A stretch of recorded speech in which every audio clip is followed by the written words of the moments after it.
오직 예수님. 할렐루야. 아멘. 예수님의 십자가와 재림, 믿음으로만 구원받습니다.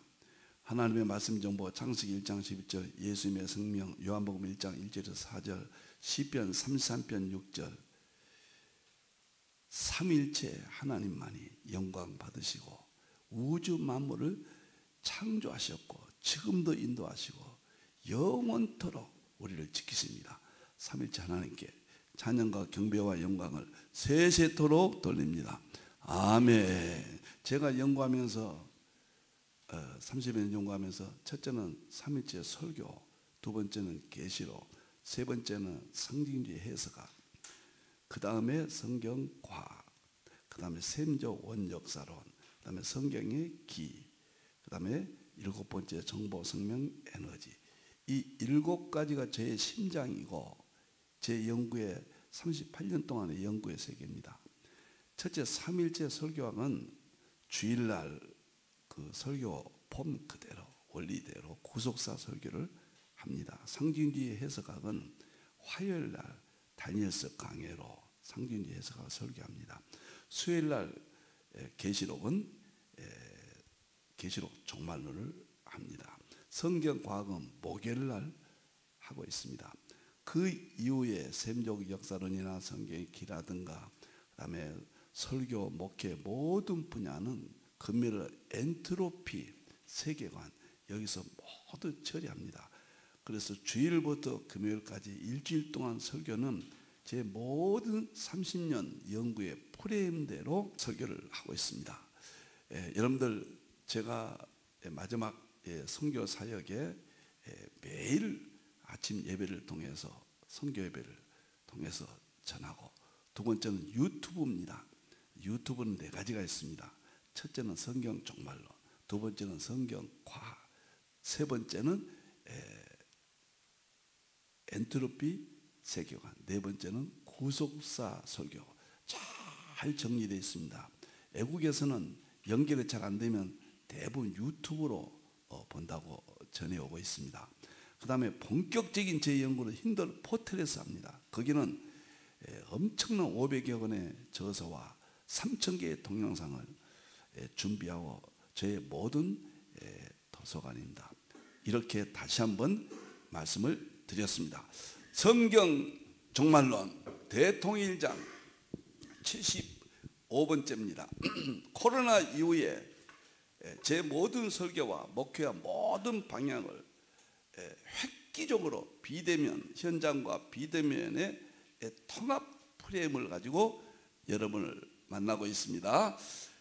오늘은 성경 종말론 코로나 이후에 제 3권째 합니다. 대환란 시나리오인데 늘 말씀드립니다.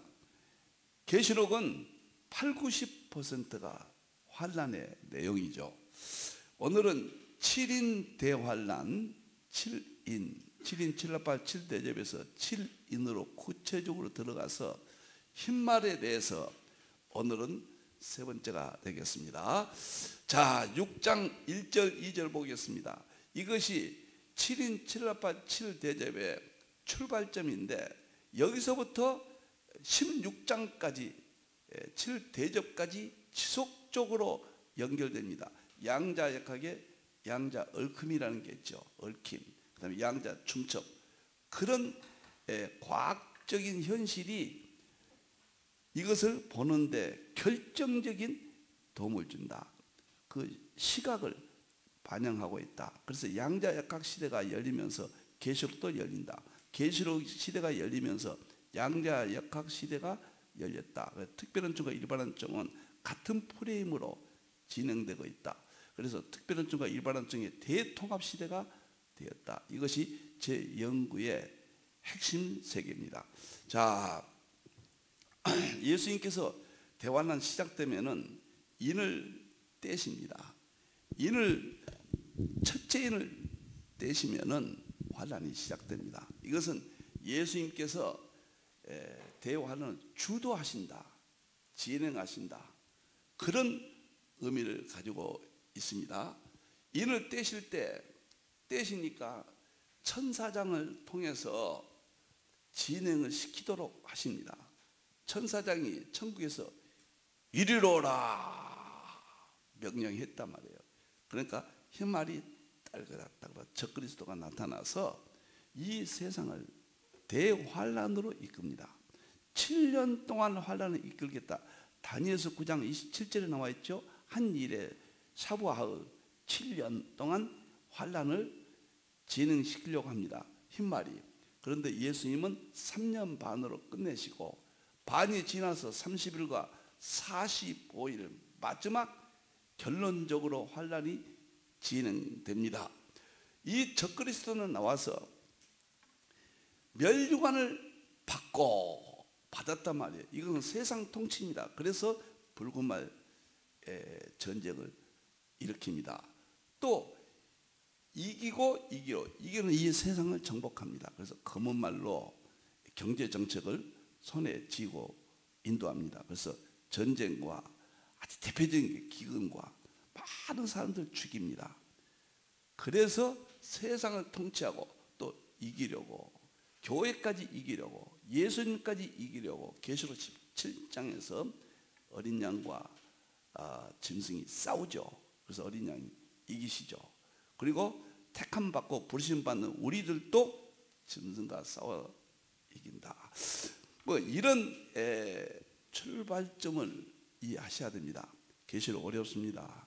양자역학 개념이 아니면 거의 불가능합니다. 시공간적인 개념으로 설명을 만들어서 해 주어야 주의 종들이 잘 전할 수 있고 성도들도 이해하게 됩니다. 자, 다음 보겠습니다. 대환란 시나리오, 제 아주 좋은 또 저서로 출간이 되겠습니다. 1부, 2부, 3부가 있습니다. 환란에 대한 설명을 드렸고 2부는 7인 7나팔 7대접, 이게 계시록에서 제일 어렵다고 그랬죠. 7인 7나팔 7대접 구조는 프레임을 맞췄고 7환란, 지금 흰말만 공부합니다. 사실 7환란이 이 중에 또 제일 중요합니다. 7나팔은요 자연계 환란이에요. 무시하면 무섭지만은 어렵지 않죠. 그냥 땅이 불바다가 되고 이제 뭐 바다가 오염되고 강물이 쓴물이 되고, 이것도 무시하지만은 어렵지 않 쉽게 이해할 수 있잖아요. 그런데 7인 7나팔 7대접은 여기서 어려운 거예요. 여기서 7인이 가장 비중이 있고 가장 어렵습니다. 7나팔부터는 아주 쉽게 설명이 가능합니다. 7인 중에서도 첫째 흰말이 제일 중요합니다. 그래서 저는 흰말을 처음에 5번 설교하려고 했는데 7번까지 연장이 되겠습니다. 아주 자세히 하겠습니다. 4대 비밀이 환란인데 전부 환란이에요. 물론 소망 있는 환란이고 승리의 환란이죠. 그러나 이 환란은 이제 4가지인데 비밀인데 얼마큼 환란이 중요합니까? 예수님께서 비밀이라고 그랬거든요. 이것은 한 10번 정도 하면 끝나고요. 여기서 많은 시간이 여러분들과 만나겠습니다. 저도 여기서 10년 걸렸거든요. 여기가 풀려지니까, 특히 양자역학을 이해하니까 아주 이제 쉬워졌죠. 계시록과 양자역학이 통합돼야 됩니다. 저는 통합되지 않는다면은 진정한 의미의 계시록은 이해하고 있지 않다, 이렇게 봅니다. 저 개인적으로 확실하게 저는 그렇게 보고 있습니다. 지금 통합 시대예요. 계시록만 몇십 년 했다, 저 신뢰도가 좀 떨어집니다. 계시록과 다니엘서와 서신서와 복음서와 또 양자역학까지, 또 정치, 경제, 군사, 이 세상 되어지는 모든 징조와 대통합을 이루어야 마지막에 계시록은 열린다. 시간이 갔지만 좀 설명을 드렸습니다. 자, 이 표는 영원히 잊지 마십시오. 지금은 라오디게아 시대입니다. 흰말이 나타나면 대환란이 시작됩니다. 환란 중간이 있고 30일이 있고 45일 있죠. 그날을 감해서 여기서 예수님 재림하십니다. 자, 한때 두때 반때 42다 이게 6번 나오는데 이건 3년 반이라고 하나님께서 못 박아버렸습니다. 3년 반을 이렇게 표현하고 있거든요. 대환란 첫째 시작될 때는 흰말 적그리스도가 나타난다.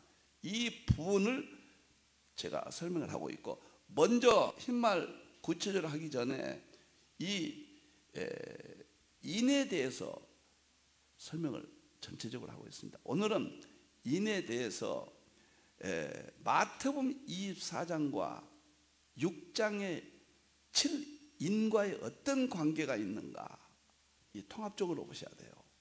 그래야 빈틈이 없습니다.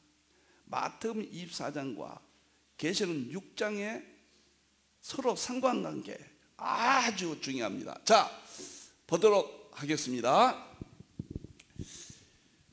이제 들어갑니다. 계시록 7인 대환란과 마태복음 24장 대환란의 비교입니다. 어떻게 비교하느냐? 이상근 박사님은 마태복음 24장을 소계시록이라 이렇게 이야기했어요. 소계시록이란 말이 뭔 말입니까? 저는 마태복음 24장은 스승 종말론, 계시록을 제자 종말론, 이런 표현을 제가 썼습니다. 자, 이 말은 마태복음 24장과 계시록은 동일하다는 이야기예요. 예수님이 초림 때 말씀하셨고 재림 때도 말씀하시는데 틀릴 리가 있나요? 그래서 마태복음 24장과 25장과 계시록이 통합해야 된다. 다니엘서와 통합해야 된다.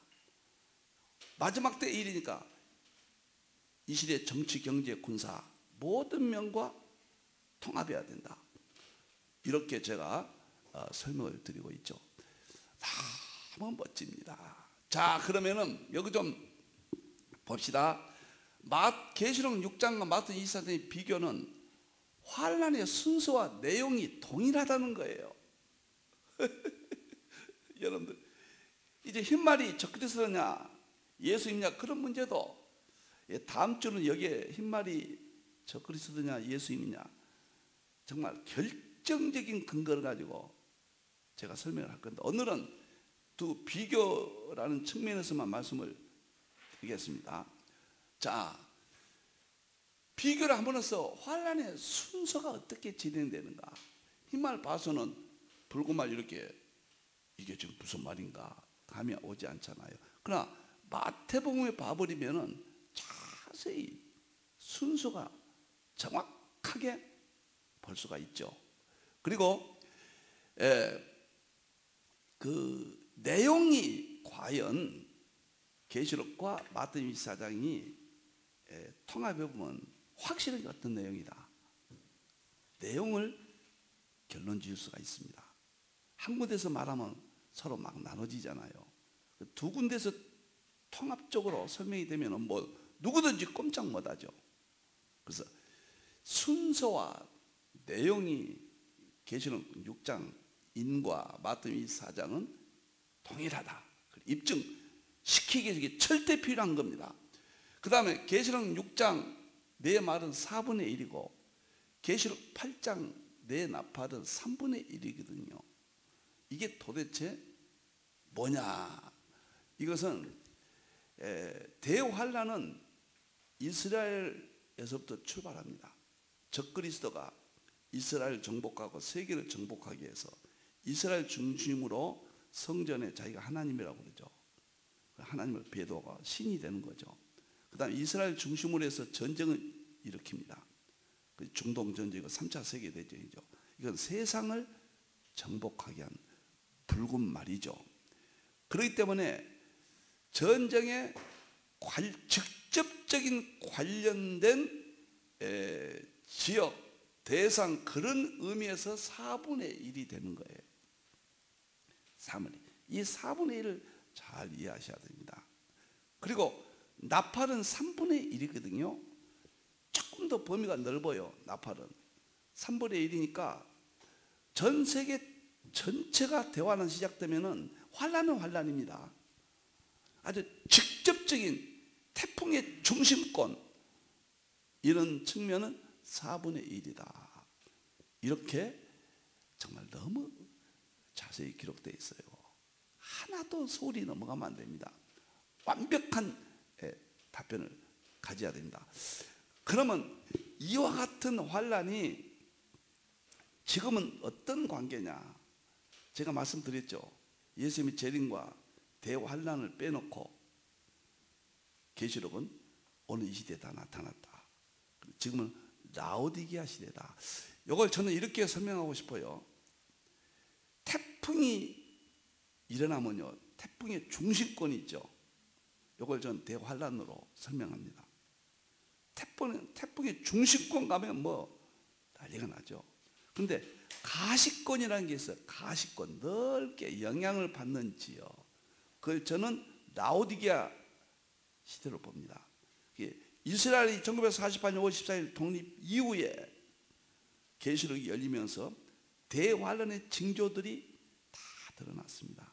이걸 저는 대환란 태풍의 가시권, 그 다음에 중심권은 흰말이 나타나면 바로 들어갑니다. 그래서 흰말이 제일 중요합니다. 이 환란에서 인이 너무도 중요한데 그냥 슬쩍 나가버리거든요. 흰말이 예수님이냐 첫그릇이더냐, 이 문제는 계시록에 사활이 걸려 있습니다.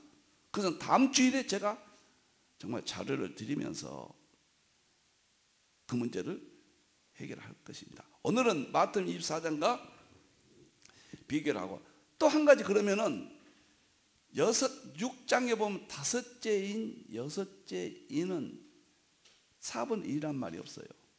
왜 그런가? 그건 전 세계 전체를 의미하죠. 다섯째 인은 순교자의 호소죠. 그건 순교적인 신앙입니다. 그것은 환란 시작부터 끝날 때까지 순교 신앙을 가져라. 전체적인 이야기예요.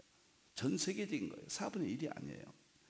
그 다음에 여섯째 인 어린 양의 진노는 전 세계적이지 4분의 1 지역만 임한 게 아니라, 그래서 4분의 1이란 말이 없는 것입니다. 일곱째 인은 이제 나팔로 들어가잖아요. 넷째 나팔까지. 그건 4분의 1이죠. 그런데 다섯째 나팔 황충제약, 여섯째 나팔 유브라데 전쟁, 일곱째 나팔 7대접은 4분의 1이란 말이 없죠. 이것은 전 세계 전체를 의미한다. 다 모두 정확하게 빈틈없이 하나님께서 요한을 통해 기록이 했거든요. 이제는 마지막 때는 계시록이 다 누구나 다 아십니다. 또 부족한 종이 혹시 틀릴지도 모르는 부분들이 다 하나님께서 수정하실 겁니다. 전 세계 계시록이 통합될 겁니다. 나는 모든 걸 긍정적으로 봅니다. 최후는 우리 승리거든요. 최후는 우리가 승리를 위해서 환난을 주신 거거든요. 그래서 저는 아주 긍정적이고 정말 낙관적이고 최후의 기회다. 저는 많은 목사님들에게 이야기할 때 그래요. 대환란은 최후의 기회다. 사느냐 죽느냐 살게 하신 기회다. 이렇게 설명을 드립니다. 자, 그러면 하나하나 보겠습니다. 6장에 보면은 흰말이 있는데 이것은 상징으로 기록했죠. 붉은 말, 검은 말, 청황색만 상징이죠. 그런데 마태복음 24장은 문자로 그대로 기록하셨죠. 이 둘이 통합될 때 누구도 반론을 제기할 수 없는 이론을 우리에게 줍니다. 자, 흰말이 적그리스도냐 예수님이냐 논쟁이 많죠. 그런데 마태복음 24장에 보면은 사람이 미어 나는 그리스도라 한다. 그리스도가 나타나면 나는 그리스도인 게 적그리스도죠. 그리스도 예수님뿐이 없는데 사람이 나는 그리스도라 한다. 흰말이죠. 그러면 흰말 논쟁이어서 끝난 겁니다. 많은 그리스도가 나타난다. 이것은 거짓 선자들, 모든 종교까지 포함해서 예수님은 말씀하신 거죠. 여기에는 이게 흰말이 절대 예수님이 될 수가 없다 보여집니다.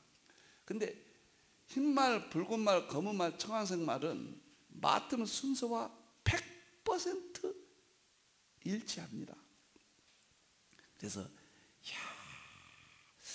어떻게 예수님 초림 말씀과 예수님 재림 말씀이 이렇게도 일치하는가? 뭐 하나만 틀려도 왜 이렇게 틀릴까? 이럴 터인데 정확도가 아주 분명합니다. 대환란 되면은 자군 적그리스도예요. 적그리스도가 하나님이 되기 위해서 교회를 핍박하고, 적그리스도가 세상을 정복하기 위해서 전쟁을 일으키고, 적그리스도가 통치하기 위해서 기근을 이용합니다. 정확하게 우리를 미혹합니다. 지금 차별법이라든가, 저는 교황권의 모든 주의는 우리를 지금 미혹한다. 이미 태풍 가시권에 깊이 들어가 있다, 이렇게 봅니다. 두 번째, 붉은 말은 전쟁이라고 그랬죠. 마태 24장의 7절에 민족이 민족을, 나라가 나라를 대적하겠고, 여기서 민족이 뭐냐면은 중동의 민족들, 그 다음에 이스라엘, 우리가 민족끼리 싸우고요, 또 러시아 민족, 중국 민족, 그 다음에 나토 민족, 그 다음에 나라가 나라를 국가별로 다 참여한다, 그 말이에요. 이것을 붉은 말을 3차 세계대전이라 이렇게 말하는 거예요. 그런데 마태복음도 두 번째 배치했잖아요. 계시록도 두 번째 배치가 돼 있죠. 너무너무 정확합니다, 여러분들이요. 제가 이 전쟁은 또 한 5번 하려고 그래요. 이 시대의 전쟁 상황이 이래서 아주 정확하게 국가들까지, 상황까지 정확하게 여기서 무시무시한 전쟁이 어떻게 이루어질 것인가, 스가랴, 에스겔, 다니엘서, 계시록 총동원해서 현재 전쟁 상황 가시권을 설명을 드리겠습니다. 세 번째는 검은 말을 기근이라 그랬잖아요. 이제 하나하나씩 또 다 합니다. 끝나면요, 기근은 마태 24장 곳곳에 기근이 있다. 정확 세 번째이며 언어도 같잖아요. 그래서 검은 말을 기근으로 해석하는데 정확도를, 신뢰도를 여기서 줍니다. 그러니까 그냥 기근이 아니에요. 저는 세계 경제가 올라갔다 내려갔다 하겠지만은 구조적으로 무너지게 되어 있다. 시장 경제는 이 땅에서는 가장 훌륭한 경제 이론이지만 궁극적으로는 무너진다. 엔트로피 때문에 무너지는 거예요. 어떤 이론도 엔트로피 앞에서는 답을 못합니다.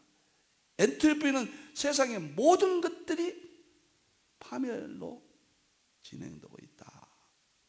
이것이 엔트로피거든요, 여러분들이요.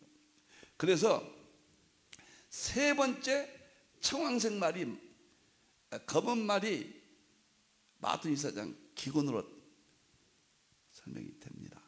그러니까 보통 환란이 아니에요. 계시록을 가볍게 생각하면 큰일 납니다, 여러분들이요. 네 번째 청황색 말은 제가 죽음이라고 그랬죠. 사망으로 나오거든요, 본문에. 본문에 사망으로 나오니까 대환란 때 많은 사람이 죽는다. 그러면 8절, 7절, 8절에서는 이 죽음을 어떻게 표현하냐면은 흰말로 인해서 많은 사람이 죽는다. 붉은 말로 인해서 많은 사람이 죽는다.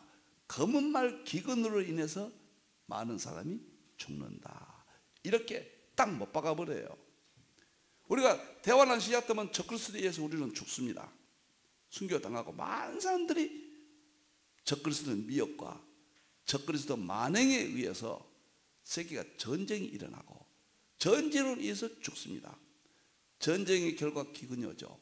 기근으로 인해서 죽습니다. 그러니까 이게 좀 간단한 이야기들이 아니라는 거죠. 간단한 이야기 아니에요.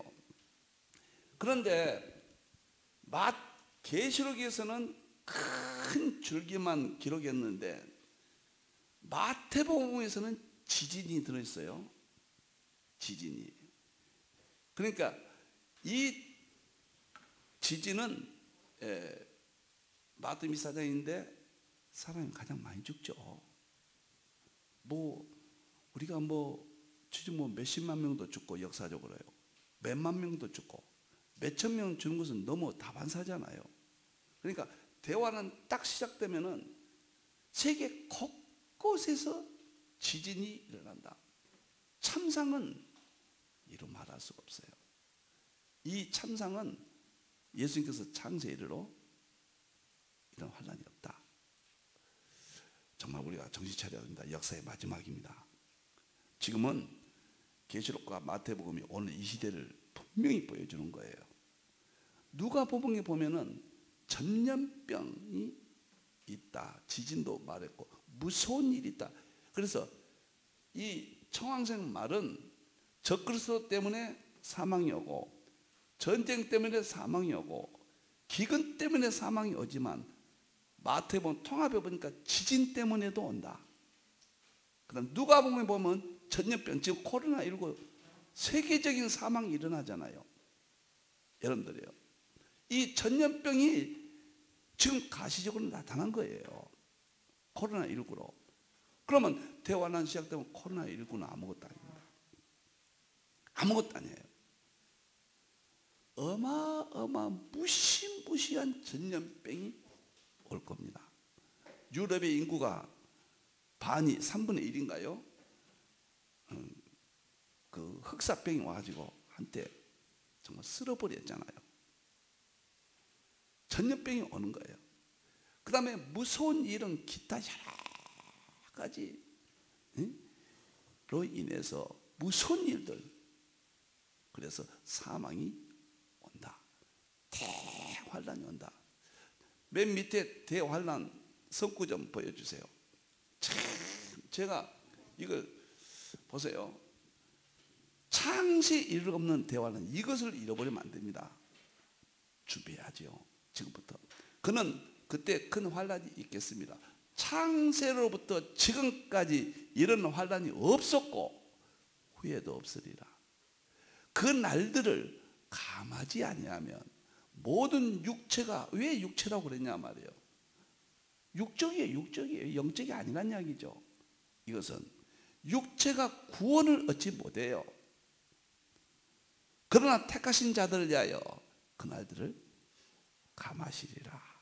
참 무시무시한 내용이 마태복음 24장과 계시록의 7인 속에 이렇게 보여주는 겁니다. 이러한 것들이 이스라엘 독립 이전까지는 나타나지 않았거든요. 징조가 해석이 안 됐거든요. 그러니까 영적으로 해서 무천여인이 전천여인이 학파가 나눠졌죠. 이제는 제 주장은 통합해라. 통합 계시록을 하지 않으면 안 된다. 언제까지 무천년, 저천년, 후천년 세대지 그 논쟁에 빠져서 그 정말 지옥스러운 현장을 빠져나가야 됩니다. 통합해야 됩니다. 여러분들이요. 이렇게 무시무시한 일이 다가오고 있는데 우리는 무천년이다, 전천년이다 논쟁하고 있으면 안 된다. 제가 강력하게 주장한 겁니다. 자, 이 말이 그렇게 중요하단 말이에요. 한때, 두때, 반때를 지난다고 해서 이건 전삼년반입니다. 전삼년반을 지날 때까지 성도의 권세가 깨져버립니다. 그러니까 대환란 들어가면요, 성도들이 권세가 정말 다 무너져 버린다. 그러니까 적그리스도가 난리를 쳐도 어떻게 해볼 수가 없는 거예요. 그 전쟁이 일어나도 대책이 안 선 거예요. 기근이 일어나도 대책이 없는 거예요. 여러분들이요. 사람들은 죽어가죠. 적그리스도는 차별법이 제일 무섭습니다. 동성연애법, 차별법, 여기 넘어가면 안 됩니다. 지금 가시적으로 나타나는 건 종교다운지입니다. 종교다운지, 자유주의자들, 그 다음에 차별법, 동성연애법, 이것이 지금 가시적으로 나타나는데 이것들은 대환란 가면은 폭발할 겁니다. 적그리스도가 우리를 핍박하는 수단으로 작용할 겁니다. 여러분들이요. 저는 확실하게 그렇게 봅니다. 지금 가시권이니까요. 목사님들은 어떻게 해야 될지는 모릅니다. 우리 성도들이 지금 어떻게 교회마다 환란입니다. 지금 가시권이에요. 교회들이 깨지고 쪼개지고 죄종과 성도들의 갈등이 있어서 이게 도대체 교회인가? 지금 깨지기 시작하고 있는 거예요. 저는 회복이 안 된다고 봅니다. 이러한 현상들이. 그러나 한쪽으로는 다시 예수님께서 복음의 본질을 보호하시면서 능력을 주셔서 하나님의 종들에게 능력을 주셔서 교회를 이끌게 하시고, 그래서 성도들이 여기서 옛날같이 교회가 뭐 부흥하고 1000명, 10,000명 모여서 대형교 이런 사고방식은 깨야 됩니다. 이제는 20세기까지 부흥론에 우리의 눈을 뜨지 못하고 세속적인 그런 요소도 있다면 100% 무너집니다. 여러분들 이제 본질로 가야 돼요. 죽느냐 사느냐, 천국 가느냐 지옥 가느냐, 예수님 재림의 영광에 들어가냐 못 들어가느냐, 열처녀 주인의 5처녀 기름 준비 처녀냐, 준비 못한 처녀냐, 내가 양이냐 내가 염소냐, 내가 1달란트냐 2달란트 이상이냐, 결정적인 순간이 지금 온 거고, 내가 정말 물줄기에 빠질 것이냐, 욕심에 빠져서 세상에 안락에 빠져야 될 것인가, 교회를 지켜야 될 것인가, 주의 종들은 목숨을 걸 것인가, 성도들은 주의 종을 목숨을 걸고 도와서 이 환난을 지금부터 준비해야 될 것인가. 성도의 권세가 깨진다. 제가 이 말씀이 너무너무 실감이 납니다. 그 다음에 마지막에는 광야로 도망갔다. 여러분 광야는 물도 없고요, 가스레인지도 없어요, 냉장고도 없습니다. 광야예요. 하나님 내린 만나만 먹었어요. 구름기둥 불빛이 나타났어요. 이때는 이제 대환란 시작되면요 전적으로 믿음 하나뿐이에요. 하나님을 의지하는 거예요. 내가 재산이 얼마 있다, 내가 학벌이 어떻다, 내가 무엇을 가지고 있다, 의미가 없습니다. 그것은 정말 의미가 없습니다. 여러분들 광야예요. 이스라엘 백성이 하나님 한 번 의지하고, 의지하지 아니할 때는 광야에서 방황했습니다. 아말렉 여러 사람들에게 비참하게 어려움 당했어요. 해오리 바람이 불어서 그냥 고통을 줍니다. 그 하나님 의지하고 광야 걸어갈 때는 모세를 통해서 주의 종을 통해서 하나님 교회를 지켰잖아요. 그 상황이 오는 거예요. 이 세 가지 구절은 잊지 마십시오. 정말 잊어서는 계시록이 해석이 안 됩니다. 여러분들이에요. 자, 다시 5째 인으로 들어가겠습니다. 5째 인은 죽임당한 영혼들이라고 그랬죠. 순교자들이 우리 피를, 원수를 갚아달라. 이것이 마태 20장 9절에 보면 순서대로 옵니다. 너희를 죽이리니. 예수 이름에 순교한다. 근데 여기만 보면 주의 종들이 다 죽어야 되는가, 다 숨겨야 되는가. 근데 누가복음에서 그리스도 통합해야 된다는 거죠. 누가복음 21장 16절 보면 너희 중 몇을 죽게 한다 그랬어요. 그러니까 대환란 때는 하나님의 종들이 전 세계 교회를 이끌어갑니다. 능력을 주십니다. 하늘과 땅의 권세를 가지신 예수님이 그 권세가 임해버립니다. 7부 7눈의 권세가 모든 것을 보여주고 권세를 줍니다. 저희가 그때부터 땅을 몇 평 샀느냐, 교인이 몇 명이냐, 그런 의미가 없는 거예요. 그때부터 저 적그리스도를 이기느냐, 저 전쟁에서 어떻게 우리가 믿음을 지키느냐, 저 기근이 왔을 때 어떻게 믿음을 지키느냐, 그것만 남는 겁니다. 그래서 끝까지 견디는 자는 구원을 얻으리라. 끝까지 믿음을 지키는 성도의 인내와 믿음이 여기에 있다. 환난을 견디는 믿음이냐 못 견디는 믿음이냐, 이것만 살아남습니다. 3년 반입니다. 75일입니다. 그리고 예수님이 재림하십니다. 언제 대환란이 시작될지는 몰라요. 모릅니다. 그것이 몇 년 남았는지 몇십 년 우리는 알 길이 없어. 그러나 징조로 봐서 마태복음 16장에 그랬잖아요.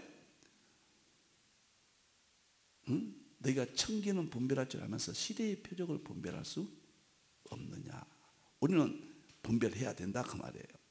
정확하게 순교자가 나타납니다. 여기에 들어간 사람이 최고의 영광이죠. 그 다음에 여섯째인 진노의 날은 재림 심판이라고 그러는데 마태복음 30장에 땅의 모든 족속이 통곡을 한다고 그랬죠. 그리고 51절은 슬피 울며 이를 감히 있으리라. 열처녀라든가 양과 염소라든가 다 여기서 심판에 임하는데 이것이 어린 양의 진노의 큰 날입니다. 제가 계시록을 연구하면서 성경은 또 부족하지만 양자 크고를 연구하면서요, 성경은 전체가 과거, 현재, 미래에 대한 답인데 애언적인 성격을 띠고 있습니다. 저는 창세기 1장부터 계시록까지 한 구절도 틀린 것을 발견했다면 제가 성경에 대한 신뢰도가 좀 떨어졌을 거예요. 그럴 수도 없고 그럴 이유도 없고 그렇지도 않고 달마다 정말 확인하고 저 오늘도 12시에 일어났어요. 새벽. 그리고 오늘 또 성경 붙잡고 이렇게 지내다가 주일에 와서 이렇게 또 설교하고 여러분들 만나는 거예요. 이 순서 굉장히 중요합니다. 통합만이 살 길이고 융합만이 살 길입니다. 여러분들이에요. 그리고 일곱째 인 나팔은 대환란 시작, 첫째 나팔, 둘째 나팔, 셋째 나팔, 넷째 나팔까지는 환란 시작이고 다섯째 나팔, 여섯째 나팔은 환란 중간이고 일곱째 나팔은 7대접이니까 재림 때 심판이다. 이것은 마태복음 24장에 누가복음에 뚜렷하게 계시록처럼 이렇게 구별되어 있지는 않지만은 유사하게 기록되어 있다. 이렇게만 말씀을 드리겠습니다. 그래서 7인과 마태복음 24장이 이렇게도 통일성을 유지하는데 통합 융합만이 답이다. 이렇게 통합해서 7인을 이해할 때 대환란이 성격을 확실히 깨닫고 우리가 어떻게 이길 것인가 이제 다 대안을 또 제시해 줍니다. 세 가지를 기억하십시오. 첫째는 무시무시한 창세를 없는 환란이 우리 권세가 깨집니다. 아무것도 할 수 없습니다. 우리는 이거 첫째입니다. 두 번째, 머리카락 하나 상하지 않습니다. 이게 중요합니다. 그날을 감해서라 우리를 구원해 줍니다. 세 번째, 믿음 하나입니다. 믿음을 위해서 양자의 각도 제가 연구해서 한 거예요. 보여주고 입증해야 믿음이 든든하죠. 믿음만이, 예수님 믿음만이 십자가와 재림 믿음만이 환난을 이기고 끝까지 견딘다. 덤으로 한 번 말씀 더 드리죠. 땅 사서 교회 몇 층 짓고 교회 몇만 명, 몇천 명 꿈꾸지 마십시오. 그럴 수도 있겠지만 하나님의 정말로는 계획은 그렇지 않습니다. 이제는 비대면과 대면을 통합하십시오. 교회마다 대면을 강조하시고 그 다음 비대면 프로그램을 만들고 새벽부터 비대면이라도 참여하도록 하셔야 됩니다. 이제 믿음뿐이 없습니다. 오늘은 7인과 마태복음 24장을 제가 통합해서 설명을 드렸고 순서가 계시록의 순서가 정확하다. 마태복음 24장에서 입증했습니다. 내용이 해석이 정확하다. 입증했습니다. 그리고 창세일을 없는 환란, 우리의 무기력해진 권세가 깨져버린 환란, 그리고 우리는 도망다니는 광야로 도망갔다 환란.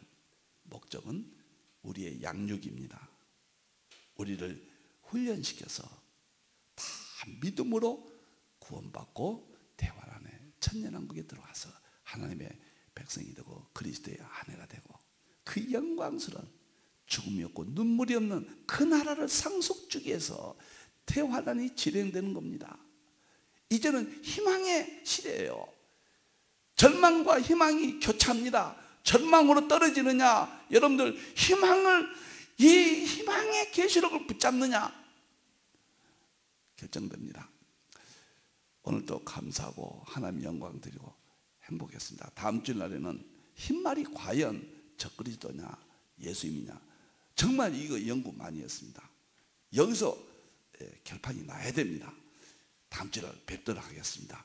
오늘도 행복했습니다. 기도하겠습니다. 우리 하나님 감사합니다. 7인이 이토록 깊고도 오묘합니다. 어떻게 마지막 때 될 일 요한을 통해서 기록한 7인 이 내용이 예수님께서 말씀하신 마태복음 24장 내용과 그리도 일치합니까? 내용이 일치합니다. 순서가 일치합니다. 하나님의 말씀입니다. 우리가 붙들 것은 이것뿐이 없습니다. 주님 영광 받으시고 한국교회와 세계교회를 살려주시옵소서. 주의 종들에게 능력을 주시옵소서. 성도들이 세상에 안락의 노아의 때와 같이 세상 사랑하지 않게 주시옵소서. 우리 하나님께 영광 드렸고 다시 오실 예수님의 이름으로 기도하옵나이다. 아멘.